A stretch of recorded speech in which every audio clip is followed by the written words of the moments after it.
তথ্য প্রযুক্তি খাতে কর অব্যাহতির মেয়াদ ৩ বছর থেকে বাড়িয়ে ৫ বছর করা, ক্লাউড সার্ভিস এবং হোস্টিং সেবাকে করমুক্ত সেবার তালিকায় অন্তর্ভুক্ত করার আহ্বান জানিয়েছে দেশের তথ্য প্রযুক্তি ব্যবসায়ীদের ৫ সংগঠন।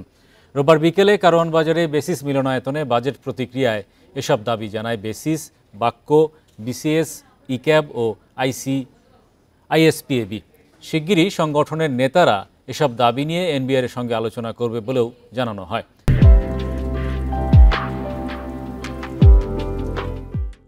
সংবাদ সম্মেলনে ইন্টারনেট সেবাদাতাদের সংগঠন আইএসপিএবির পক্ষ থেকে আইএসপি সেবাকে আইটিইএস-এর অন্তর্ভুক্ত করা, ইন্টারনেট সেবাদাতা প্রতিষ্ঠানগুলোর ওপর 10% অগ্রিম কর প্রত্যাহার করার দাবি জানান।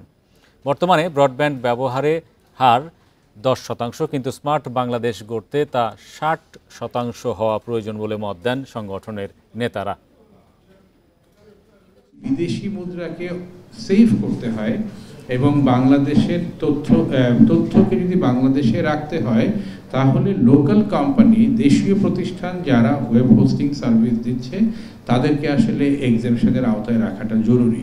এই ব্রডব্যান্ড পেনিট্রেশন যদি আমি 60% এর উপরে না নিতে পারি, বিশেষ করে 41 এর মধ্যে আমি স্মার্ট বাংলাদেশ বলছি, কিন্তু আমি যদি 60% এর উপরে ব্রডব্যান্ড পেনিট্রেশন নিতে না পারি তাহলে কিন্তু লক্ষ্য অর্জন হবে না।